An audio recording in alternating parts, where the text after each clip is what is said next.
everyone, so welcome to today's video. Today we're talking about hair. I don't really do a lot of hair videos very often just because for me hair is one of the least of the things that I'm worried about. I am one of those types of girls that I'm happy with wash and just go. You know, just let it air dry, just kind of whatever.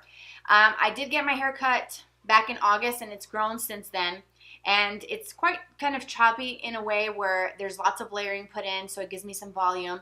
And I can part my hair in the center, left or right side, and I quite enjoy it. It's in a ponytail today because if you follow me on Snapchat last night, you know I was doing some errands, cleaning, cooking, and the hair's got to go. When I'm cooking, I do not want my hair to be down in my face or getting into my food because that's nasty. Nobody wants hair in their food, right? So that's why my hair is up in a ponytail today, just because I actually have a mark from my hair tie, so it just will look kind of funny. But I'm going to show you guys a demo of my latest hair tool purchase that I did about a month ago. And this is the Revlon one-step hair dryer and volumizer. And I have saved the box so I can show it to you guys so you guys can see what it looks like if you're going to kind of scour the hair aisles looking for this at your local Ulta. You can also find it at Target, and I also saw that Amazon does carry it as well. Alright, so this is what the tool looks like when you take it out of the box. It says Revlon here towards the bottom, and it's quite big of a brush, and it's an oval shape, so that's what it looks like at a distance. It's got that sort of oval look to it, and you can grip it here if you want, or you can just do it one-handed. It's got a mixture of regular bristles and boar bristles, and the idea is that it's supposed to dry and also give you volume. And for me, the biggest struggle for me when I blow dry my hair is being able to do the round brushing technique. I have not been able to master holding the brush and the blow dryer and doing it to the point where it looks decent, or at least try to recreate what they do at the salon. I lose my patience and I just can't get it, so I just don't even mess with it. And when I blow dry my hair with a regular dryer, I just kind of let it air dry first and then just hit it with the dryer really quickly and just go, or curl it, put some waves in it with another tool.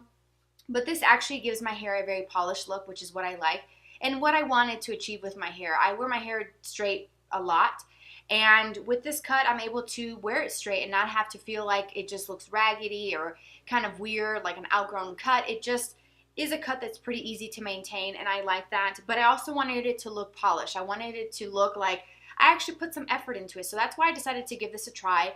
It is around $60, which I think is pretty affordable compared to other styling tools and other hair dryers. And of course, the newest thing that seems to be all the buzz is the Dyson dryer, which is 400 bucks.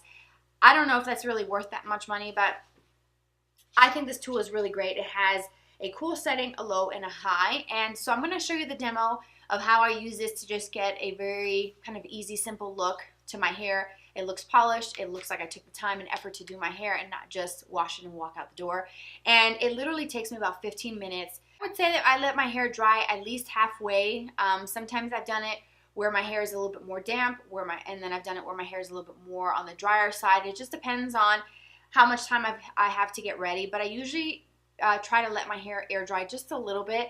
And I do that with regular blow dryers as well. I never go in straight from hair that I just recently towel dried and it's still quite damp, because that's more heat, more time that I have to take, and I don't want to do that. I don't like really messing with my hair. And it's just more heat, so it causes more damage, or my hair will become more susceptible to damage because it is thin and it is fine. So I use the setting low just because I have very thin, fine hair, and it does get quite hot. So I'm going to show you the demo, and then I will kind of tell you why I like this. What else is good to know about this brush? Alright, so this is what my hair looks like after I let it sort of air dry a little bit. I had it wrapped in a towel. As I mentioned previously in the video, I do not do this straight from the shower just because that's too much heat and too much time that I have to spend. And so what I like to do is make sure that it's really well combed and there's no knots or anything. And this specific comb that I'm using is made to comb out wet hair, which makes a huge difference than using a regular brush. And this is what the tool looks like, as you guys saw, but I'm going to let you listen to what it sounds when it's on.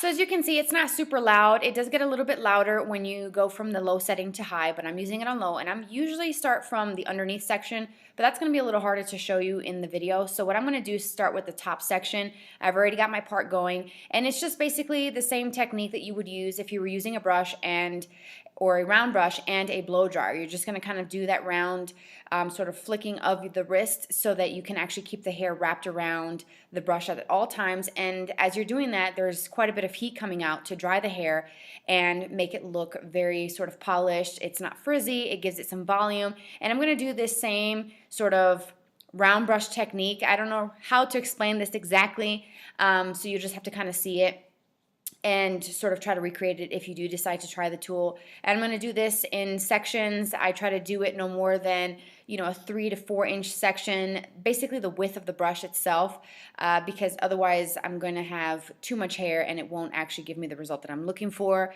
And so I'm just going to kind of work this tool throughout the hair in sections, and you will get to see here in a few seconds what it looks like once I finish it. As you can see, it actually defines my style, the layers, gives me the volume that I'm looking for, and as you can see, my hair does have quite a bit of layering in it. This is what it looks like after I've kind of combed through it and just kind of run my fingers through the hair so you can actually see the result, and I absolutely love it. So as you can see, it's pretty simple to do. It doesn't take a lot of real work to do. I do think that there's a little bit of a learning curve with it because it is, for me, different. I've never used anything like this before, and I do have moments where my arm gets tired if I do one-handed, but as you can see in the video, I do kind of hold it with my opposite hand on the very top just to kind of help with that round brushing technique. And the whole point is to kind of keep using that rounded twisting of the wrist so that the hair stays wrapped around it so that you get that nice kind of soft kind of bend to the ends of the hair, which is how they do it at the salon. When you get a blowout, the ends look very kind of flipped, wispy, just very airy and flowy. They're not just kind of straight. It has some sort of movement to the hair, which is what I love about this. And I, quite like it. It is a little bit on the heavier side, but it's not too bad, and that probably does add to kind of feeling a little bit of an ache in my hands or my arms. Kind of a little out of shape, but it's okay. I can use my left hand and do it just fine as well, even though I'm more right-handed. I feel like I could use this with my left hand and not have to worry about it. It does get quite hot. I have not used the high setting just because I said before, like, my hair is very thin and fine, so I don't use the highest setting on any of my tools ever. And it also has the cool, so you can use that to kind of sort of set the style or set the kind of blowout look to the hair.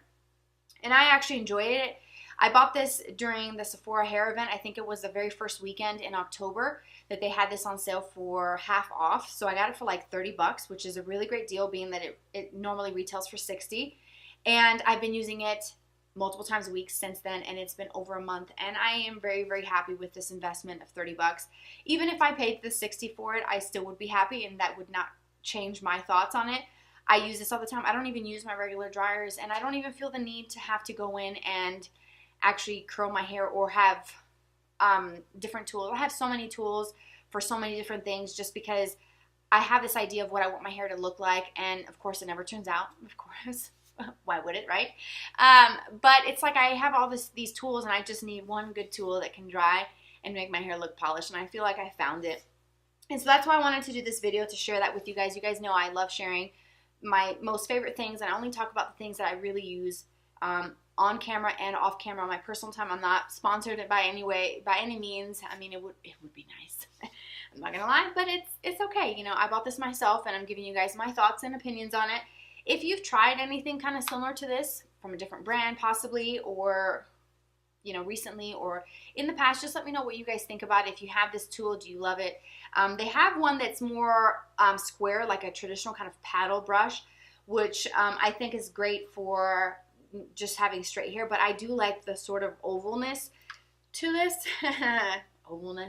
The oval shape to this, because I do feel like that adds to the effect that I'm going for with my hair versus the other one that's more kind of flat. I think that one's a little bit cheaper probably, but it's probably about the size of the front of this, and it just looks like a brush, like a paddle brush with some heat to it, which there are quite a few out there actually that I've seen recently from a few different brands that are coming out with this, but I haven't seen too many that have an oval shape or too many that have like a mixture of different bristles, the boar bristles and the plastic ones.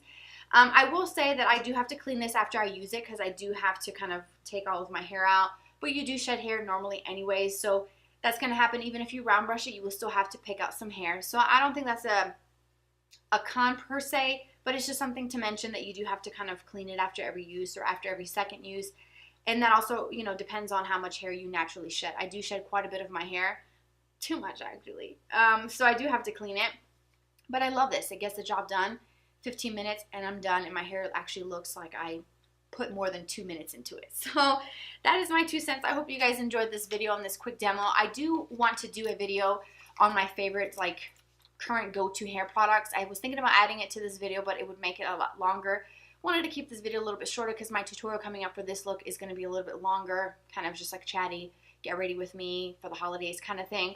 So that's why I'm doing a short video. But if you want to see like my go-to hair products and things that I use with this, let me know and I can do that in a separate video. So thank you so much for watching, for tuning in. I hope that you enjoyed this video enough to subscribe and give it a thumbs up. Don't forget to hit the notification bell if you want to get notified of new videos. You can also follow me off camera, Twitter, Instagram, Snapchat. It's on the screen. I hope to see you there, and I'll see you guys in my next video.